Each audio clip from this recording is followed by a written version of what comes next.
Welcome, everyone. The subcommittee will come to order. I ask unanimous consent that the chair be authorized to declare a recess at any time during today's hearing. Without objection, so ordered. I also ask unanimous consent that members not on the subcommittee be permitted to sit with the subcommittee at today's hearing and ask questions. Without objection, so ordered. As a reminder, please keep your microphones muted unless speaking. Should I hear any inadvertent background noise, I will request that the member please mute their microphone. And to insert a document into the record, please have your staff email it to documentsti@mail.house.gov. Documentsti@mail.house.gov. Welcome, everyone. Good morning. And welcome again to today's important hearing on small passenger vessel safety. Before we get started, I want to take a minute to acknowledge the passing of my colleague, the Dean of the House, and a member of this subcommittee, Congressman Don Young. He was a fierce advocate for the people of Alaska, and over his 25 terms, that's 50 years, serving in Congress, was a former chair of the Transportation and Infrastructure Committee. That's the overall governing committee of the subcommittee that I'm a part of and that this hearing is for, and pushed for investments in our nation's infrastructure. My thoughts are with his family. Moving on to today's hearing, it is taking place in my district, beautiful Santa Barbara, California. But the location is also, unfortunately, significant for another reason. 27 miles south of here, on September 2nd, 2019, 34 individuals tragically lost their lives. On that date, the dive boat Conception caught fire while all the passengers were asleep. Because there was no interconnected fire alarm system on the vessel, the passengers and crew were not alerted to the fire as smoke filled the lower levels. A roving night watch was required by law to be awake, and if they were, they might have been able to alert the passengers. Unfortunately, that did not happen. I share my deepest condolences to the victims' families, some of whom have joined us here today. I cannot begin to understand the sorrow these families have gone through. Going forward, we must ensure that safety measures are adopted so that no other family must endure this pain. I hope Admiral Mauger and Chair Hammondy can take the time to visit with the families who are in attendance today, to hear their thoughts and worries, also so that progress to make our waters safer can be made together. At this moment, I'd like to ask for a moment of silence in honor of each of the 34 individuals who lost their lives.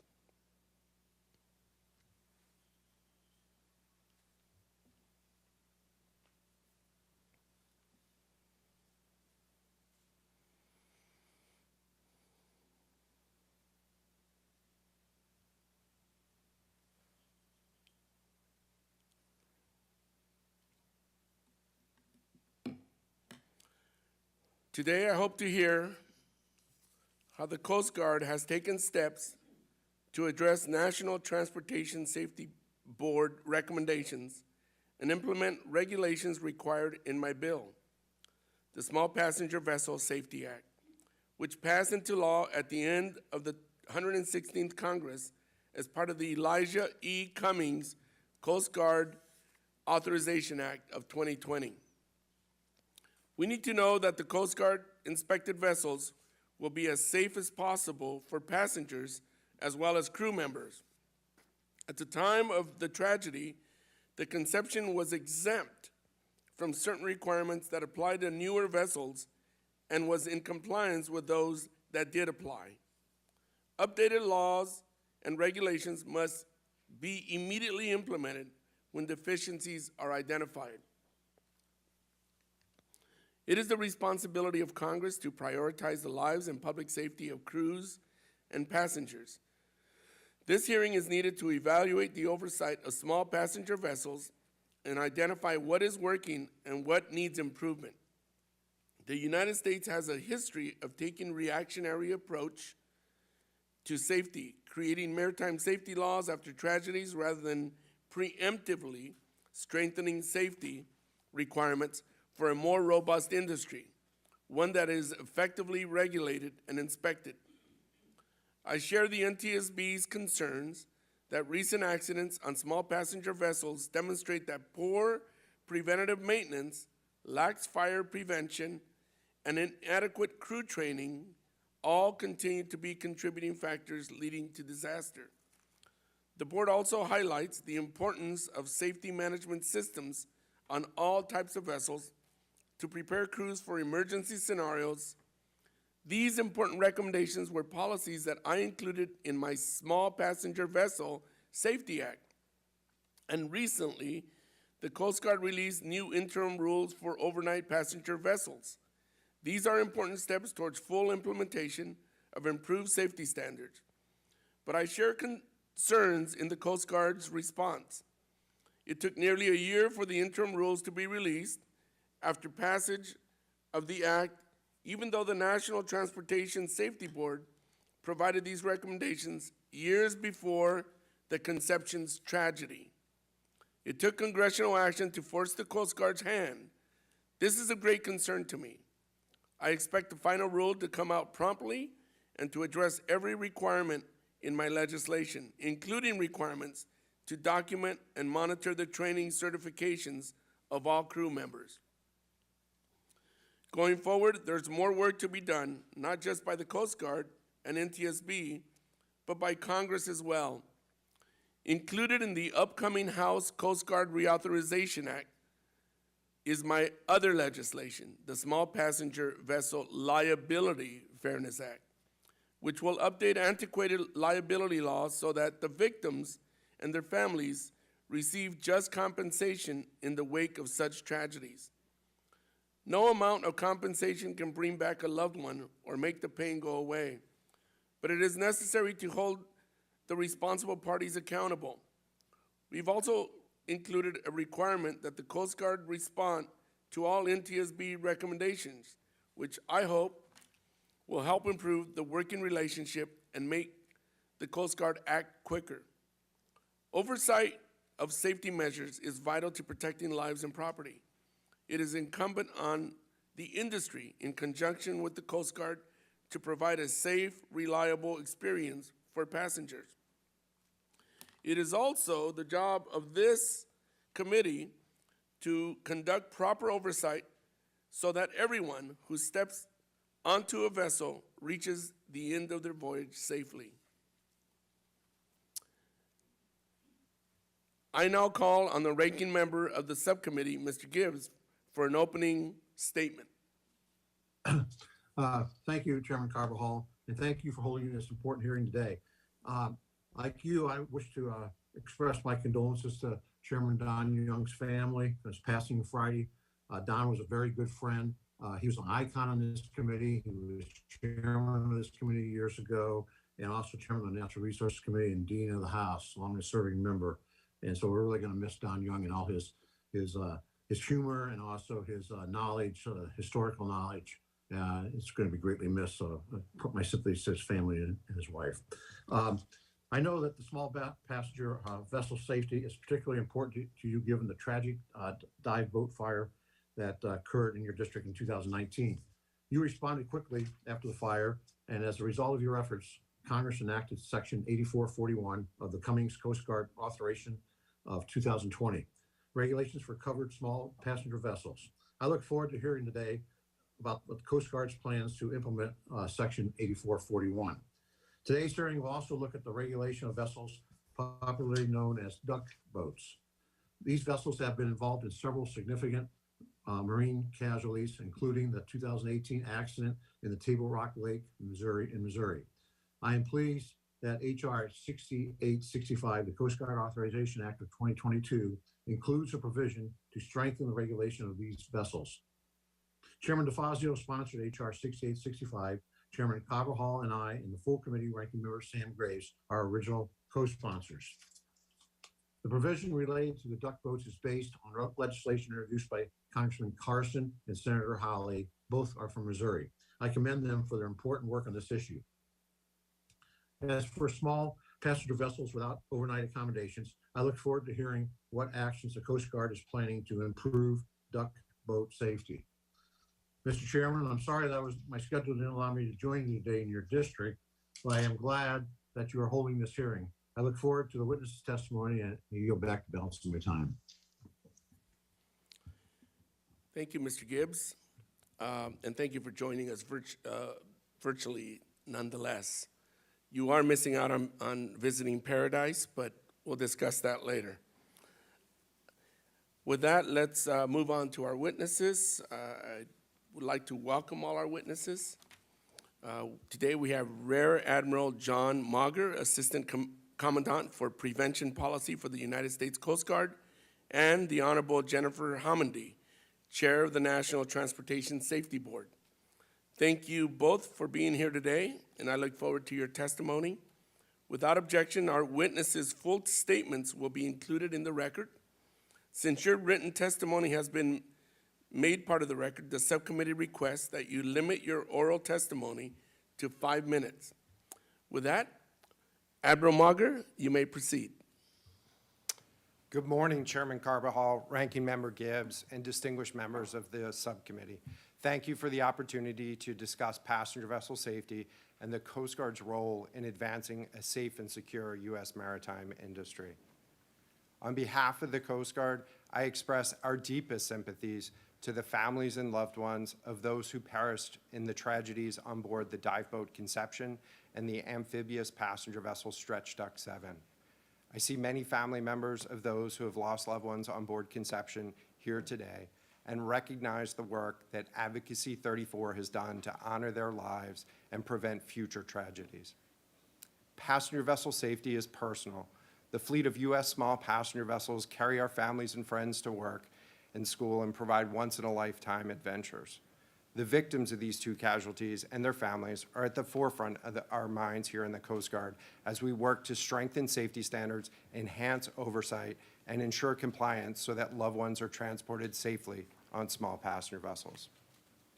The Coast Guard's approach to small passenger vessel safety is guided by our prevention concept of operations, which includes standards, compliance, and assessment. The Coast Guard sets standards for the safe, secure, and sustainable operation of vessels, facilities, mariners, and the waterways. In the field, Coast Guard personnel verify compliance with those standards through plan review, inspection, and document verification. When accidents occur, Coast Guard Marine casualty investigators conduct thorough investigations to learn from these casualties and improve our standards and compliance activities.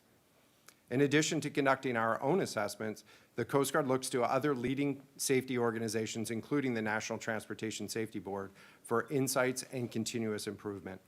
The Coast Guard works closely with NTSB and values our strong relationship and the expertise and safety recommendations that NTSB provides. With tremendous support from Congress and the Elijah E. Cummings Coast Guard Authorization Act of 2020, the Coast Guard accelerated the development and publication of significant new safety regulations which address all of the contributing factors to the loss of life on board Conception. On March 28th, just 1 week from today, the interim rule for fire protection on small passenger vessels will implement key safety provisions to address new requirements in the law.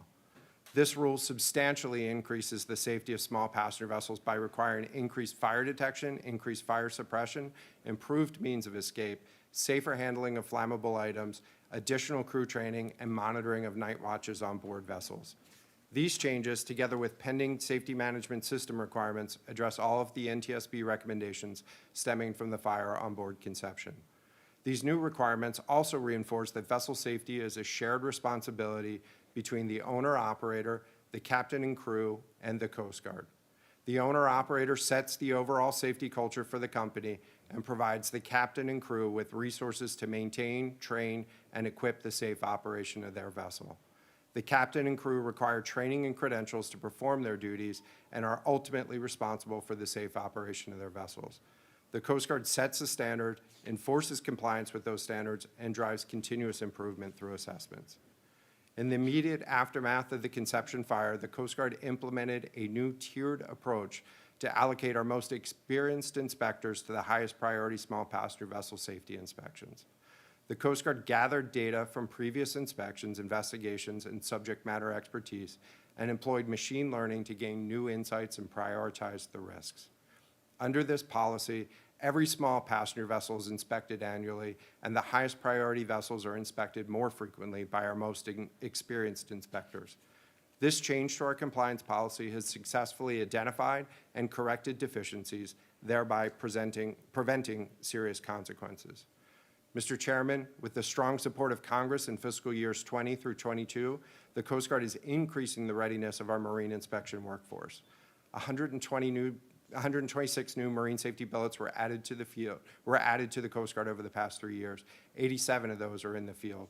With funding provided through the CARES Act and subsequent fiscal year appropriations, the service is transforming our mobile solutions to make our inspectors and investigators more capable. To better train the workforce, the Coast Guard is employing ready learning technology as part of the Marine Inspection Performance Support Architecture to ensure that marine inspectors have the knowledge, skills that are required to keep pace in this dynamically changing maritime industry. Mr. Chairman, passenger vessel safety is a service priority, and it is personal to each of us. Again, thank you, Mr. Chairman, for your oversight and for your support of the Coast Guard. I look forward to your questions. Thank you, Admiral Mauger. Next, we will proceed to Chair Homendy. You may proceed. Thank you, Chairman Carbajal, Ranking Member Gibbs, and members of the subcommittee. It's an honor to appear here today. Admiral Mauger, thank you for your commitment to safety, and on behalf of the NTSB, we greatly appreciate the Coast Guard's collaboration with us in our investigations, which we carry out with mutual respect and the goal of improving safety on our nation's waterways. I'd also like to take a moment to once again offer my sincerest condolences to those who've lost loved ones in the tragedies that we'll discuss today. I especially want to acknowledge the families of those who perished on the Conception, many of whom are here in this room or watching remotely today. I can't imagine all that you've been through since September 2019. I greatly admire your strength, your courage, and your commitment to ensuring no one else loses a loved one on another tragedy on our waterways. The Conception investigation was my first marine investigation as a board member.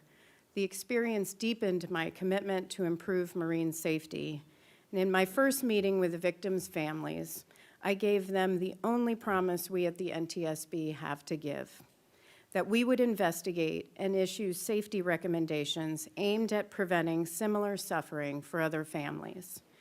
And then I would vigorously work to ensure those safety recommendations are implemented. I want to thank you, Chairman Carbajal, your colleagues in the California delegation, and the members and staff of this subcommittee for your efforts to enact legislation that address our recommendations to improve marine safety, many of which stem from the Conception investigation. Unfortunately, the Conception isn't the only deadly passenger vessel tragedy in recent history. Since 1999, we've investigated 3 accidents involving passenger ferries in New York, a deadly fire on the small passenger vessel Island Lady in Florida, and duck boat accidents in Arkansas, Pennsylvania, and Missouri. Including the Conception, a total of 86 people died in these tragedies. 86 lives lost unnecessarily, 86 people who have left behind bereaved families and friends. That's a lot of lives impacted. Following these investigations, we issued multiple recommendations to the U.S. Coast Guard and the maritime industry aimed at closing known safety gaps. And we included passenger vessel safety on our most wanted list of transportation safety improvements. There are currently 19 open NTSB recommendations regarding small passenger vessels. One of those recommendations would require operators to implement a preventative maintenance program. We issued it 20 years ago. Another would require operators to implement a safety management system, which we also issued 20 years ago. We reiterated that in 2012, again in 2018, and again in 2020, following numerous tragedies. We're pleased the Coast Guard has issued a rulemaking to move SMS forward. For 2 decades, we've also recommended that the Coast Guard address significant safety issues with duck boats. Had those recommendations been acted upon following the sinking of Miss Majestic in 1999, the tragedy in Branson and the 17 lives lost likely would not have occurred. Thank you for including provisions to address this in the Coast Guard authorization bill that the House is considering. And thank you to the Coast Guard for moving forward with our recommendations on fire safety and emergency egress in an interim final rule. But it shouldn't take an act of Congress to address known safety issues with duck boats or any other vessel.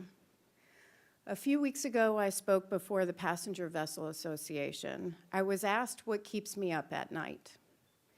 It's the next mother, father, sister, brother, son, or daughter who loses their life in a tragedy we investigate. It's knowing that we've previously investigated a similar tragedy, and it's knowing that it was preventable had our recommendations been implemented.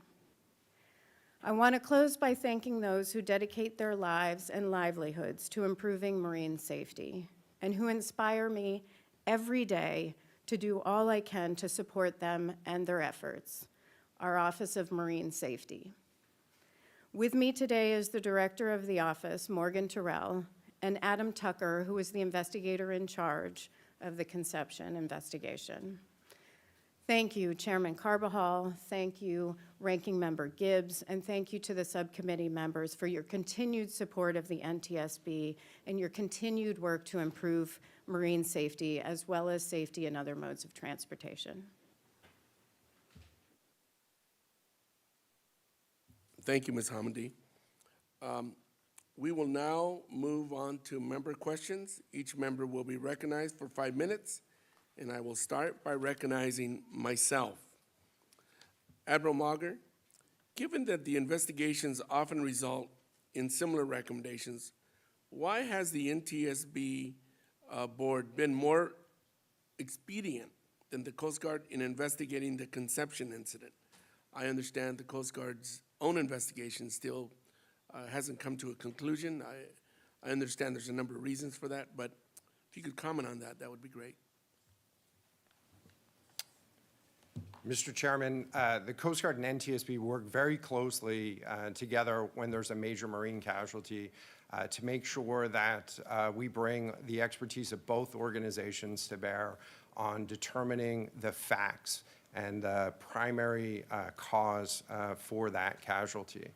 But then we have different responsibilities in terms of the investigations that we carry out.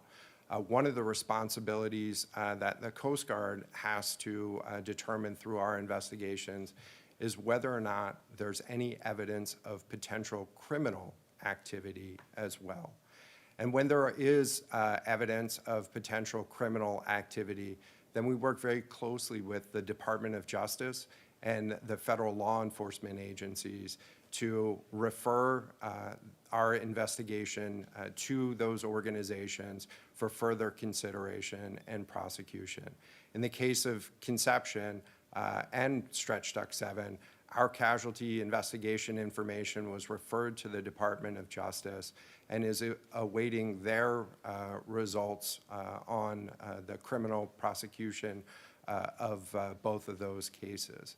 But we're not waiting to make sure that the lessons that we learn from our investigation are applied. In the time following both the Conception casualty and the Stretch Duck 7 casualty, we released policy statements, we changed our compliance procedures, and we set about developing new safety regulations that come into effect next week that make sure that we strengthen the safety standards, even though our casualty investigation hasn't yet been concluded. Thank you. Admiral Mauger, in its investigation of the Conception incident, the NTSB reiterated its recommendations to the Coast Guard that it require all operators of U.S. flag passenger vessels to implement a safety management system. And last year, the Coast Guard issued a proposed rulemaking SMS requirements for all passenger vessels. Since it has been 2.5 years since the conception tragedy, when can we expect implementation? Mr. Chairman, safety management systems are a key portion of that safety responsibility. As I mentioned in my opening statement, safety is a shared responsibility between the owner, the operator of the vessel, the captain and crew on board, and the Coast Guard. And the owner and operator is responsible for setting that safety culture and providing those resources to the captain and crew to do their job.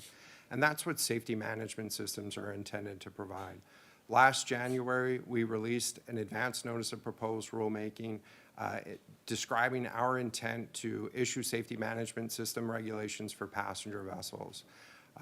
Through the public comment period for that rulemaking, we received over 134 comments. Some of the questions that we had asked were what were the benefits that industry members had seen for that? What were benefits that public had seen from the implementation of those safety management systems? How were they implemented? How did they check compliance? What were the costs associated with all those? And so with 134 responses, we've got a wide range of comments ranging from implementation in excess of $500,000 to implementation that was only in the tens of thousands of dollars to implement. And so we're working through, and then the passenger vessel industry as well is a very diverse industry. We're working through very carefully to make sure that we take all of that input into effect and put that together in a policy statement that will come out as a notice of proposed rulemaking. We're working very diligently to get that out as quickly as possible. Thank you. Ms. Hamandi, you spoke a lot about the importance of SMS on all vessels in your testimony. Would you care to comment on the Coast Guard's response? Yeah, on SMS, I do understand rulemaking can be difficult, but in the meantime, we continue to see tragedies which have taken lives. So moving forward in an expeditious manner is important, but while the Coast Guard is moving forward, there is nothing preventing the passenger vessel industry from implementing SMS voluntarily, and they should. And we've seen incredible benefits in other modes of transportation, including aviation, where they have implemented safety management systems successfully. In fact, in commercial aviation, and I'm sure Mr. Larson can echo this, we've had over the past 7 of the past 10 years in commercial passenger aviation, 0 deaths. And that's what we want to see. That's the goal in small passenger vessel operations as well. Thank you. Chair Hamandi, in your testimony, you provided an appendix which included the status of the Coast Guard responses to NTSB recommendations. This is extremely helpful to see, so I thank you for that information. Could you explain what the NTSB considers an unacceptable response from the Coast Guard? Yes, thank you for the question, Mr. Chairman. An unacceptable response would be one that does not address our recommendation or fails to address it completely. We have right now 19 small passenger vessel recommendations that are open. 4 of those are open unacceptable. Those are around voyage data recorders, which without voyage data recorders, if you used aviation as an example, it would be like conducting an investigation without a black box. And that information is critical not just for an NTSB's investigation, but it's critical for the operator to know what happened after an accident occurs. That information is key. So we have 4, those 4 are open unacceptable right now, and the rest of those 19 are open acceptable. Overall, we have 93 open recommendations to the Coast Guard, about 34% are unacceptable right now. Thank you. Chair Homendy, would you send your family out on an old T overnight passenger vessel similar to the Conception? I have a daughter who's 14 and a husband, and I would not. The Conception was designed so it had an emergency egress and then the main entrance to the bunk area that both ended up into the same area, which was engulfed in flames. I would not. Thank you for your candid response, and I think that speaks volumes. So thank you for answering that question. With that, I am now going to move on to Ranking Member Gibbs for his questions, and I just want to remind everyone that we will have a second round of questions that I will be leading after we finish this round again. So with that, Representative Gibbs. Thank you, Chairman. Admiral Mauger, it's always preferable for the Coast Guard's marine casualty reports and final action memos from the Commandant before we move on any legislation to improve on marine safety. We had the final action memo related to the El Faro accident before we moved on the legislation that related to that accident. However, we still do not have a marine casualty investigation or the Commandant's final action memo for either the 2018 duck boat accident in Missouri or the 2019 Conception dive boat fire, which occurred in the Chairman's District. When do you expect these investigations to be available for the subcommittees to review? Admiral. Ranking Member, our investigations are right now coordinated with the Department of Justice, pending the results of their actions with regard to criminal matters associated with both Stretch Duck 7 and Conception. So, but in the meantime, we're not waiting to identify any of those safety lessons learned from either of those accidents and take action on those safety lessons learned. And so we've looked to the National Transportation Safety Board and to our own investigators to learn what we can from those casualties and then implement regulations or implement policies and regulations to address those particular issues. All of the provisions that were included in the Elijah Cummings Act of 2020, for example, have been incorporated into our regulation for small passenger vessel fire safety, which takes effect on Monday next week. That's good, because it sounds like you have moved on the safety, just waiting for the DOJ for any liabilities or criminal activity. So I appreciate that answer. Also, Admiral, I think this is already addressed. You said it here next Monday, March 28th. I think that's next week. New rules would be from small passenger vessels. I'm looking through here on this chart. I assume it's a typo. I just bring this up just so they can correct it. So on some of those requirements in the chart, they say 3/28/2022, but some say 3/38. So I might want to correct that typo. I don't think there's 38 days in March. That was tongue in cheek there. Anyways, also GAO Admiral issues a report January 12th of this year, enhancements needed to strengthen the marine inspection workforce planning efforts. GAO made 5 recommendations regarding marine inspection workforce planning. I understand these recommendations remain open. When does the Coast Guard intend to respond to GAO's recommendations? Ranking Member, we appreciate the oversight from Congress and the support that's been provided to strengthen our marine inspection program. And so the GAO report identified a number of areas where we can take further improvements by collecting additional data and reporting on additional data. And so we continue to evaluate that, and we'll look forward to responding to GAO as quickly as possible with a detailed plan for how we're going to address those recommendations. We've incorporated many of the ideas identified in the GAO report already into our prevention readiness initiative. As you know, the Commandant has really been focused on the readiness of the Coast Guard workforce in general. And so with the Commandant's support, the Coast Guard has published a prevention readiness initiative, which is really aimed at making sure that we have the people and the governance and the technology to enable our inspectors and investigators and marine safety personnel to be as capable as they can because their work is just so important. Thank you. I think, Mr. Chairman, I'll got a couple more questions, but I'll wait for the second round since my time's run low here. We'll go on for the second round, so I yield back at this time. Thank you.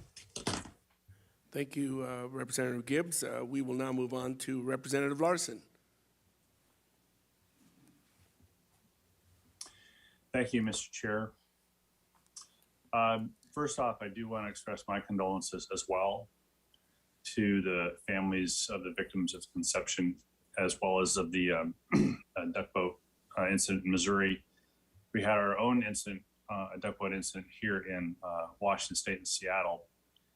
And my first question is for the chair, for Chair Homendy on that issue.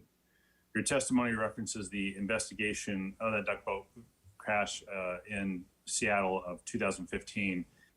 That investigation led to the recommendation that the Coast Guard amend its navigation and vessel inspection circular 1-01 to ensure passengers unbuckle before waterborne operations and the crew confirms passengers have complied. Now, you have currently classified that recommendation as the recommendation has not yet been followed by the Coast Guard, but you classify that as open and acceptable response. So I was wondering, Chair, is the failure to implement a recommendation an acceptable response? Can you explain how the NTSB, approaches that? How should we read that? Yes, thank you for the question, Congressman Larson, or Chairman Larson. When we consider a recommendation status change that does come to the board, and the board considers staff recommendation, when we look at all the factors, we look at, is there an opportunity or has the Coast Guard moved in the direction in any way of implementing that recommendation or signaled that they may implement that recommendation. We don't want to close it or close it unacceptable if there's a possibility that that could move forward. One thing to keep in mind is our reporting to the committee. Often you won't know when something is closed unacceptable, but you will continue to be notified when something remains open unacceptable or open acceptable. So we want to keep that open if there is any possibility of moving forward on a recommendation. Otherwise, it stops communication on that recommendation, especially with the Coast Guard. So we try to keep it open to move things forward. All right. Your testimony also states NTSB has recommended that Coast Guard require all companies operating domestic passenger vehicles develop and implement a preventive maintenance program for all systems affecting the safe operation. That recommendation has been open for 20 years, I think is what it shows. What's been the impediment in having that recommendation implemented? Great question. And the reason why we've kept it that one open for 20 years is the Coast Guard has indicated that they may consider preventative maintenance as part of the SMS program or SMS rulemaking that they are moving forward, so we're keeping that open. The official response that we've heard from the Coast Guard is that they had not intended to move that forward, but we're keeping it open in hopes they do move that forward as part of SMS. right, But we'll as track far that. as why they have not implemented it, I'd possibly Admiral Mauger can discuss further. All right, well, we'll track that. I have a different question for Admiral right now, if you don't mind. And Admiral, you mentioned the use of machine learning and artificial intelligence tools in order to improve the targeting, if you will, of what your inspectors look at. Can you tell us what Coast Guard is doing to do the quality assurance on those algorithms to ensure that the algorithms that you're using in your machine learning actually spit out the best areas for the Coast Guard to target for inspections? Congressman Larson, what we've been able to do is, first of all, we assembled a panel of experts, collected information both from our own investigations and from the NTSB investigations, and then the information that's recorded in our internal databases of every inspection investigation that have been conducted by the Coast Guard. And then we used the machine learning to identify which of those parameters were really key in identifying those risk drivers. And then so to validate that model, we sent folks out into the field. We used our field inspectors to follow up and conduct the inspections and look at those factors with specific guidance, and then bring that information back into our database. And so through that targeting process that we've been able to do, we've been able to correct a number of deficiencies and have put our most experienced inspectors on the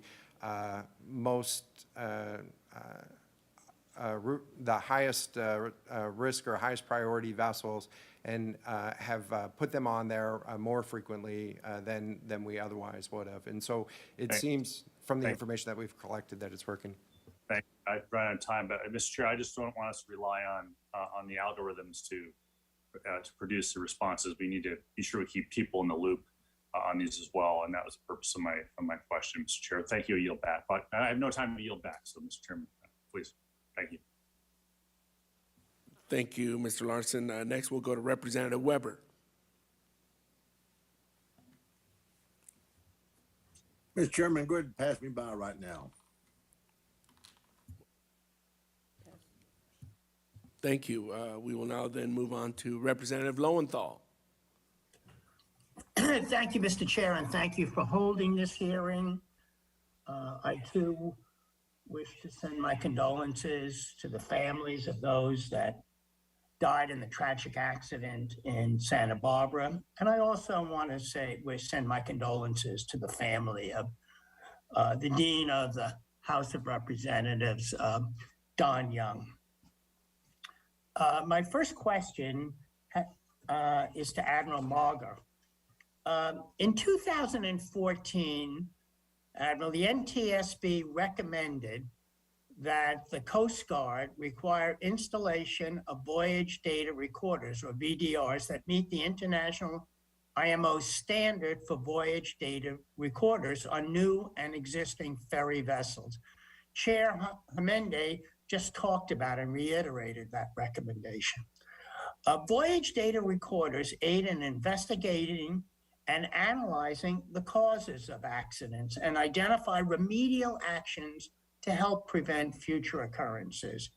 Thus, the overall benefit of the system is enhanced passenger safety, resulting in more lives saved. However, the Coast Guard's response to this recommendation is currently classified as open, unacceptable response. And the again, Chair Hamende talked about that. The Coast Guard has indicated that an economic analysis shows that the benefits do not outweigh the costs. Admiral Mauger, can you elaborate on the reasoning behind the Coast Guard's non-concurrence? Congressman, as part of any rulemaking that the Coast Guard undertakes, unless it is specifically directed not to by Congress, the Coast Guard is required by federal regulations to conduct an economic cost-benefit analysis for that rulemaking. And so in the case of voyage data recorders and the work that was done and the standard that was referenced there, we determined that for many of these small businesses, it would have a significant economic impact. That said, you know, as marine safety professionals, we want to have every available information to us to determine the cause and contributing factors to a casualty, and want to make sure that we can do our best to learn from those and move forward. And so technology is changing very rapidly. Cell phones and small electronics have the ability to track speed and location and record information. And so we're looking to see if there's another technological solution to voyage data recorders that might help to ensure safe operations while also providing information post-casualty that we can rely on. Thank you, Admiral. I have another question that's related. Can you explain why the Coast Guard supports the IMO's efforts for VDR requirements on vessels traveling on international voyages, but does not support a VDR requirement domestically, specifically for passenger ferries, which transport millions of passengers each year? Why do you support this on international voyages, but not on domestic voyages? Congressman Lowenthal, the rules that are in effect have been applied to international operating vessels, as you've identified. These vessels travel worldwide and, you know, can be far out of the reach of marine safety law enforcement agencies or marine safety agencies.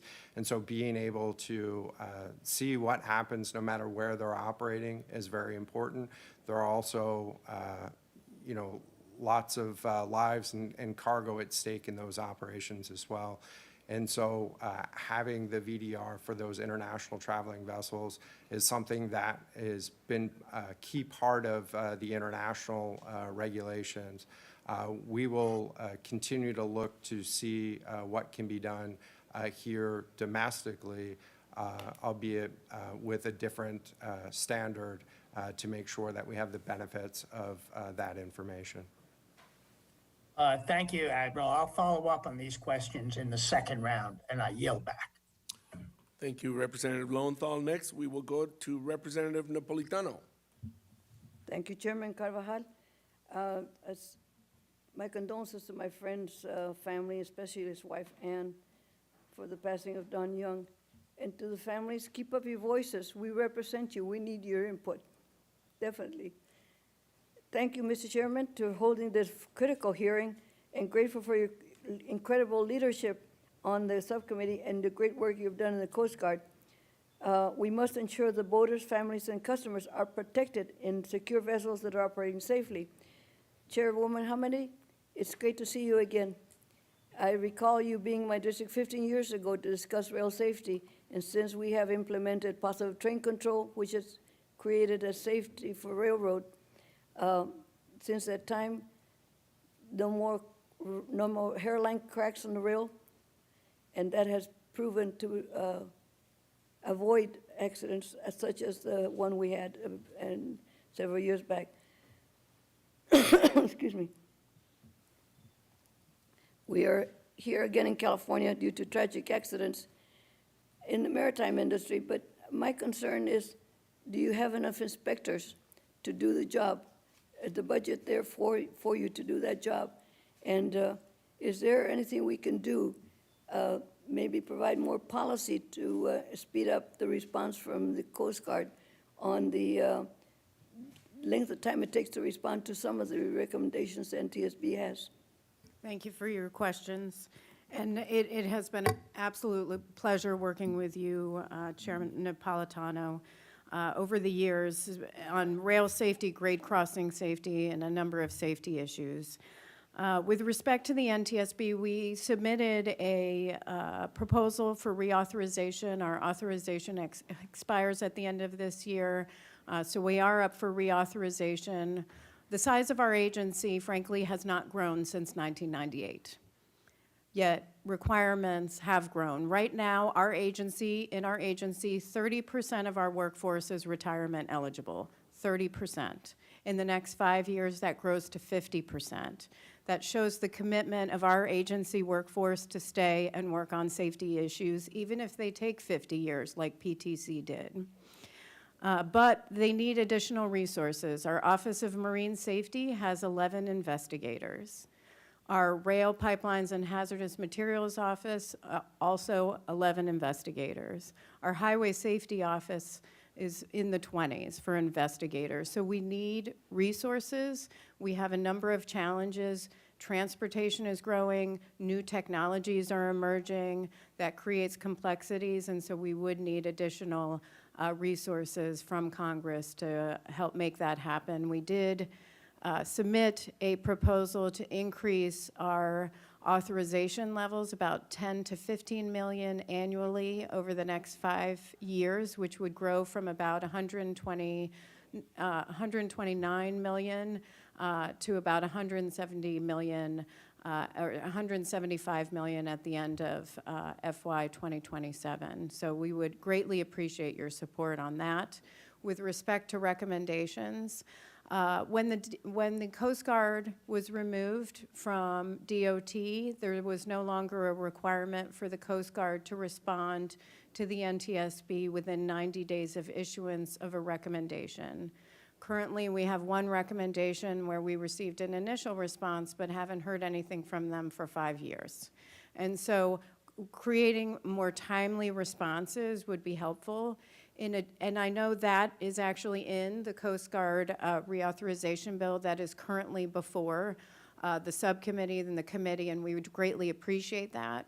One thing that is not in there, which we would appreciate you including, is the Secretary of Transportation is also required to report annually on the recommendations in our most wanted list that have not been implemented. That does not apply to the Coast Guard right now. Also because that occurred after they were removed from DOT. So would appreciate your consideration of that as well. I'm sure that Mr. Carvajal will make sure that goes into the record. I think I'll yield my, thank you. Thank you, Representative Napolitano. I will now recognize each member again for an additional 5 minutes of questions. I will start by recognizing myself, and I'll start with Chair Homendy. Do you have concerns with the Coast Guard's current steps to implement requirements from the Section 8441 of the Elijah E. Cummings Coast Guard Authorization of 2020?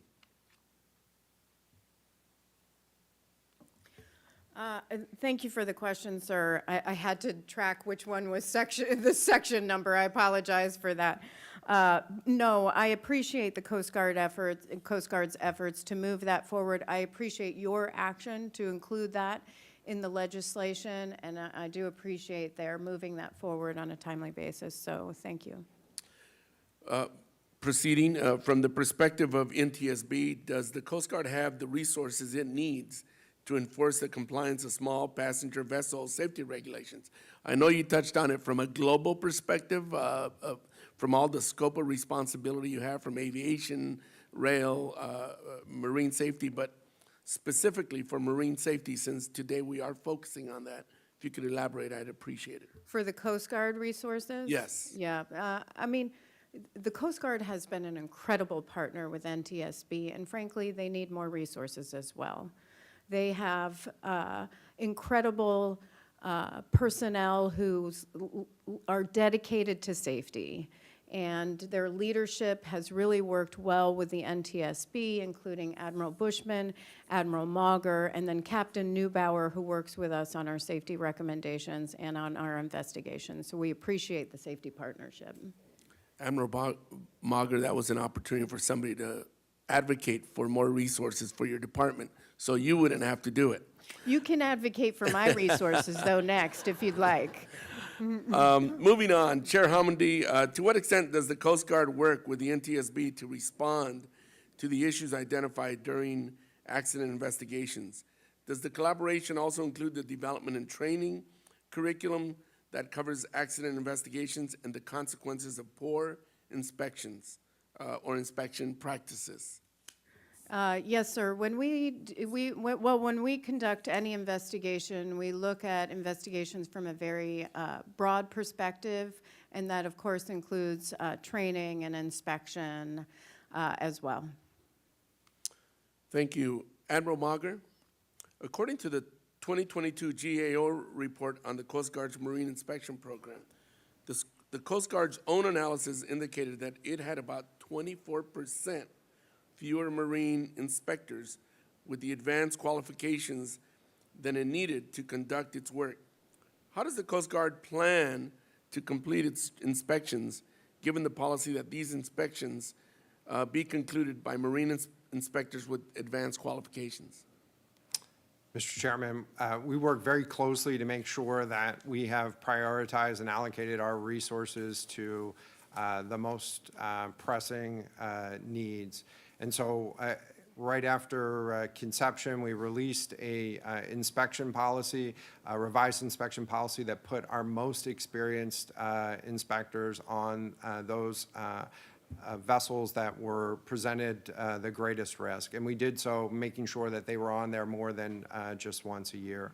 As we go forward, it's a combination of making sure that we have the people. Over the course of the last 3 years, with congressional support, we've added 126 people to the Marine Safety Program. 87 of those are out in the field, and we've added about $18 million as well. But as we go forward, we'll continue to build on those requests because the industry that we operate in just is getting increasingly more complex and more congested every day. So it's important that we stay after that. Thank you. Admiral Mauger, the NTSB's investigation of the Conception incident found that the vessel and other vessels of the operating company were regularly operating in contravention of the regulations, and the vessel's certificate of inspection, which required a roving patrol at night and while passengers were in their bunks. The NTSB recommended that the Coast Guard develop and implement a means to verify that small passenger vessel owners, operators, and charters are conducting roving patrols as required by 46 CFR Subchapter T and my bill. The Small Passenger Vessel Safety Act required devices to ensure crews on the watch are awake. The Coast Guard previously indicated the requirements of the vessels will take effect on or around March 28th. Can you comment on where this stands and if we expect vessels to have the technology operational next week? So under the regulation, Mr. Chairman, they're required to submit their plans for how they'll come into compliance with the roving watches and the recording of their watches. They're required to submit those plans next week. And so we'll work very closely with the different small passenger vessel operators to make sure that those plans meet both the intent of the regulation and the safety recommendations that have found. In the interim, though, have also deployed or conducted operations where we've gone out and checked throughout the summer, last summer, to make sure that vessels did have somebody awake and alert and were standing proper watches while they were underway conducting their operations. And so that was a change from previous practice in this area.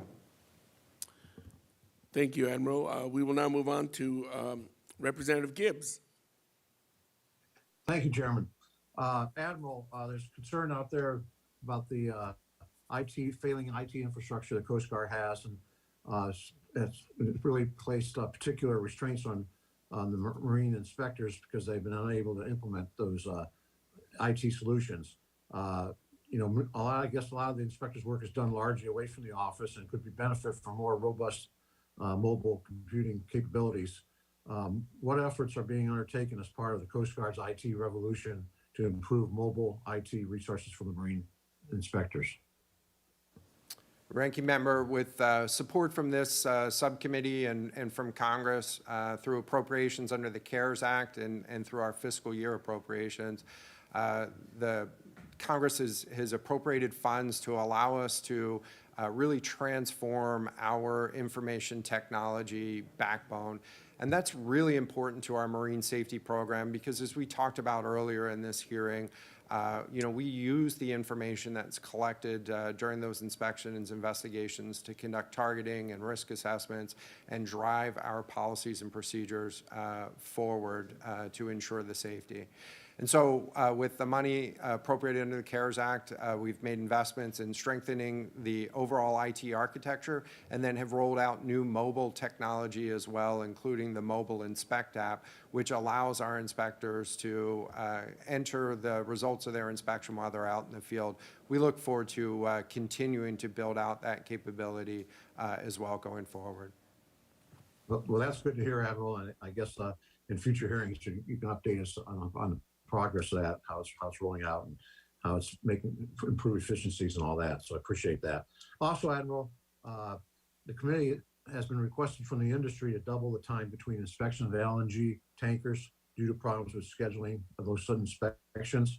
We are told that it's due to limited availability of the inspectors. Pursuant to those requirements, the National Defense Authorization Act, the Coast Guard has set aside 64 billets, including 24 new billets to investigate and prosecute sexual assault and sexual harassment in the Coast Guard. How many new marine inspection billets does the Coast Guard intend to create? So the FY22 appropriation included a number of new inspection billets. We have a new training program that allows folks that come in to the Coast Guard as enlisted members to become warrant officers and become marine inspectors through that program. And so we've added about a dozen additional billets to train and develop those. We've also added a number of billets to the field, about 24 billets to improve the training of our marine inspectors out there in the field. And so this is an issue that we take very seriously. We have a prevention readiness initiative that was developed under the direction of Admiral Schultz to make sure that we continue to develop and grow the capacity and capability that we need to oversee the safety within this industry. Okay, because I know that, like I said, the industry is really concerned about the inspection timing. So I appreciate that. Appreciate all the work you're doing and also Chair Harmony. And Mr. Chairman, I'll yield back. I have no more questions. Thank you.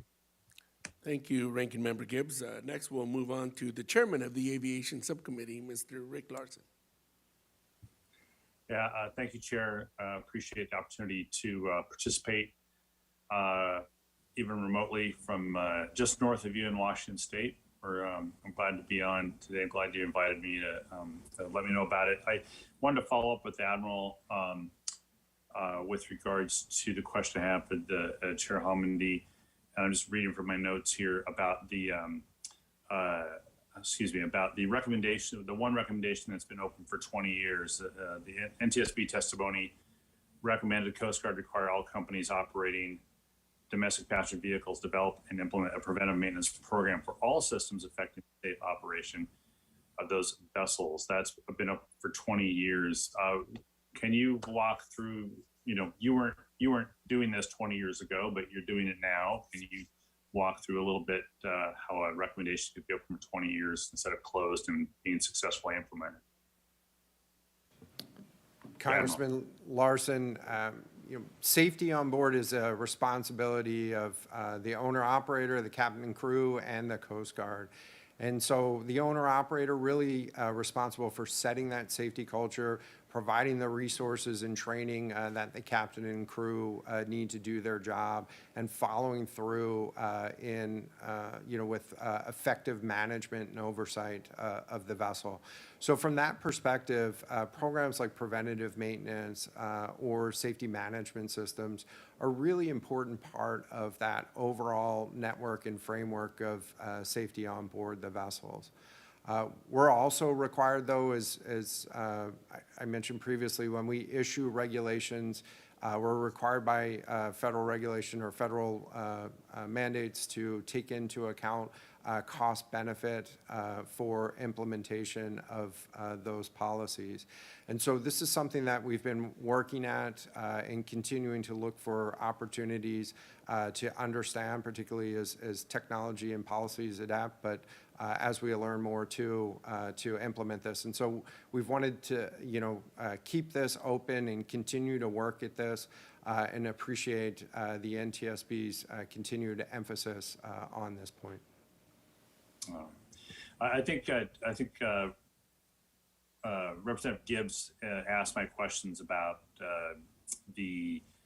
how you develop your inspectors, because you're targeting your most experienced inspectors on some things, but you need to ensure that you have a pipeline of folks to fill those roles as those inspectors either leave the Coast Guard or get their next job or so on. Is there anything more you wanted to say to address that, the pipeline of inspectors, ensure a qualified inspector pipeline?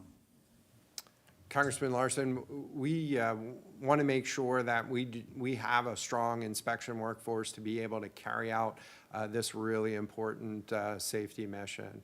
And so we've worked very closely with Congress over the course of the past 10 years through the Marine Safety Performance Plan to report out on statistics and report out on the status of our inspection workforce. In the last 3 years, that's translated into additional people doing this work. So we've added 126 billets over the last 3 years. 87 of those are out in the field, and they're doing the prevention work that needs to be done. One of the important pieces that we've added into that as part of our overall readiness initiative is this program called the Enlisted Marine Inspector Training Program, where we transition members from their enlisted career into an officer career through a focused mentorship and apprenticeship in marine inspections. This has gotten a lot of great support from the members within the Coast Guard who are excited to be able to carry out those opportunities. And we expect that it'll have a real benefit for both us and the industry as we're creating the opportunity for more marine inspectors earlier in their career, which means that they should be able to stick around for longer in their career. So we really appreciate the support from Congress on both those initiatives. Thank you. Chair, if you'll just indulge me one question for Chair Hamandi about aviation. There was a crash yesterday in China of the 737-800-900. And if the chair could just remind us what NTSB's role plays when a U.S.-made airplane crashes in a foreign country, and what you all might be doing in that regard. Yes, and thank you for the question. We are currently speaking with the State Department and others as the situation develops, but under Annex 13, we would be technical advisors for the investigation. And so with respect to that particular accident, we'll have more information as the day goes on. So if you're interested, I'd be happy to have a further conversation with you to let you know what we intend to do. I appreciate that. Thank you. Thank you, Mr. Chair. Thank you. And now we'll move on to the distinguished gentleman, Mr. Lowenthal. I just want to say that Mr. Lowenthal has been a great mentor. I'm disappointed that he will be leaving us at the end of this term. In addition to being on the subcommittee, Mr. Lowenthal sits on the Natural Resources Committee and is the chairman of the Energy, Minerals, and Resources Subcommittee. But again, you're going to be a big loss to our Congress, Mr. Lowenthal, and I really appreciate you taking time and being in our hearing today. You're next. Thank you, Mr. Carbajal, Representative Carbajal. Salute, really, for those kind words. And I'm going to be around for a while, so we'll have plenty of time to talk about the future. In my last questions, I asked Admiral Mauger, could he explain the Coast Guard's open unacceptable response to the fact that the Coast Guard supports the IMO's efforts for VDR requirements on vessels traveling on international voyages, but does not support a VDR requirement domestically, specifically for passenger ferries, which transport millions of passengers each year. And I thank the Admiral for his response. But I'd like to ask Chair Homendy, in your opinion, Chair Homendy, is there any significant difference between international voyages and domestic voyages that would warrant this disparity in the Coast Guard's reasoning? There is not. Well, that's a really complete answer. There's no difference. And Congressman, just to add to that, Admiral Mauger had mentioned additional information from cell phones and iPads. There's a big difference between a cell phone and an iPad and a voyage data recorder. This is a recommendation we issued a number of years ago. And like I said, it's like investigating a plane crash without a black box. This is critical information, not just to our safety investigation, but it's critical information to parties to the investigation. The parties to the investigation, which would include companies and others, and they would get access to that information early on so that they could take measures to improve safety early. And so that's why we think it's critical to have voyage data recorders. I think in order to move that forward, Congress is going to have to require it. We have not seen progress with the Coast Guard on this issue, and the response has focused on the cost-benefit analysis. From NTSB's standpoint, the lives are priceless, and all lives, we should do everything we can to save lives and to prevent tragedies. So we currently are working to continue to push VDRs, and we'll continue to do that and hope that Coast Guard takes action. Thank you. Thank you for the very complete answer. Admiral Mauger, when it comes specifically to passenger ferry vessels, what resources unique to vessel safety of this class of vessels is the Coast Guard most efficient in that would aid in its inspection of these vehicles? Congressman Lowenthal, in terms of the passenger vessel ferry industry, you know, as you mentioned in your remarks, these are vessels that carry really millions of passengers to work or school every day.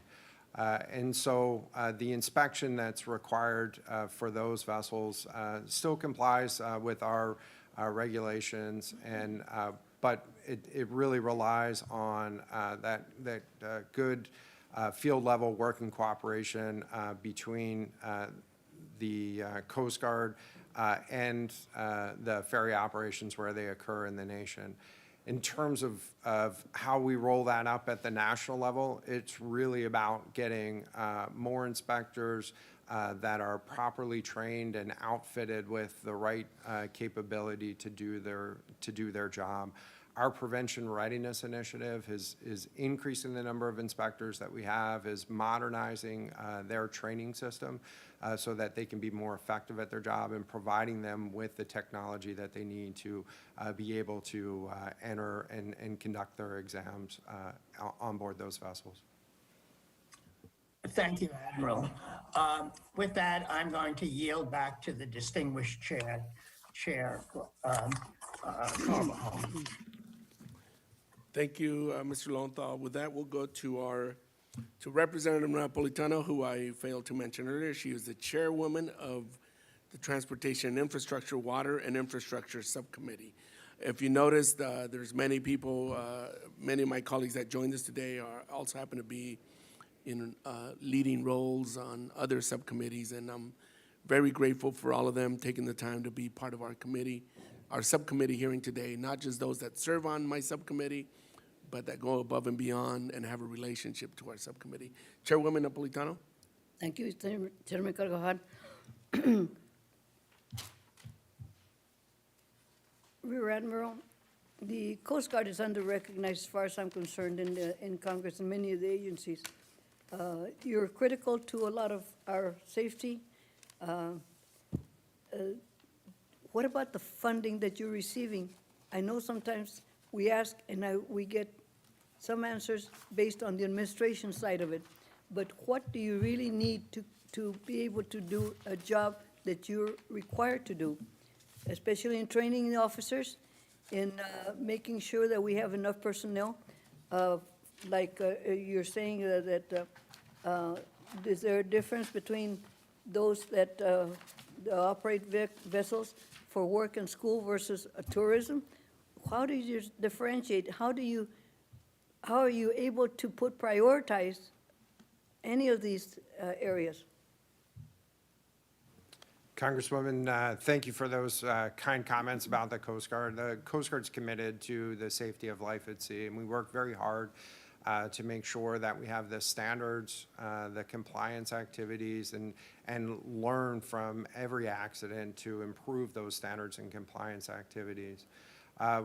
You know, in order to continue to move forward, this is an increasingly complex maritime system that we operate in. There's more vessels coming into the U.S., as you know, down in your district, bringing cargo. It's absolutely necessary for our economy and for our nation, but it makes it a complex environment for us to work in. And that's why we've really focused on the readiness of our workforce. And so over the course of the past 10 years, we've been submitting a marine safety performance plan to this subcommittee to keep them apprised of our efforts in building that. But under this commandant, really dialed in on the readiness of the people. And that's making sure that we have the right people and the right technology and the right governance to do that work. And so that's resulted in just the last 3 years, those 126 billets coming in to do this work. 87 of those will be out in the field. And they're getting after all elements of it, from improving our ability to conduct inspections, making sure that we're addressing things like cybersecurity, and then also the improvements to the training of our workforce too. So there's a number of improvements that made. We'll continue to keep the subcommittee apprised and continue to work on But it. what about the budget, sir? Congresswoman. Be honest. Congresswoman, our readiness is wrapped up in the budget that the President submits to Congress each year. And so we'll continue to keep this subcommittee apprised of our progress towards that prevention readiness initiative and getting after that. Great. Well, as far as implementing recommendation from the NTSB board, excuse me, pardon me, I understand the reticence of the marine vessels' compliance with the regs. They will be brought kicking and screaming, just like they did with the railroad on the positive train control. But it saved many lives, and it's worth it. And I hope the public recognizes that it is important for them to understand why the regs are there, and that it is costing the vessels money, and thereby it increases the charge for operating on these recreation and tourism areas. But I don't think that we should be penny pinching when it comes to safety.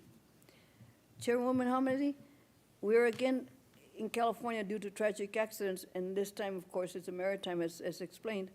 What tools, infrastructure, and regulations are needed to address maritime safety in a way we have been successful with the railroad industry? Thank you for the question, Chair Napolitano. There are many chairs here today, so that's why I keep referencing that. But thank you, and it's implementing our recommendations. We have 93 open recommendations to the Coast Guard, and it's implementing our recommendations and moving forward. One that we haven't discussed today is personal locator beacons. We have a recommendation that came out of Alfaro and others to have personal locator beacons, and we're aware of marine accidents where crew members and others we were able to, or the Coast Guard was able to find them because they had personal locator beacons. These are, $300 GPS units that were provided or used by crew members. And we have recommended that that be mandated so that crew members are provided those personal locator beacons just in case there is an accident and they can be located in waterways. Is there a reason, Rear Admiral, that this is not implemented?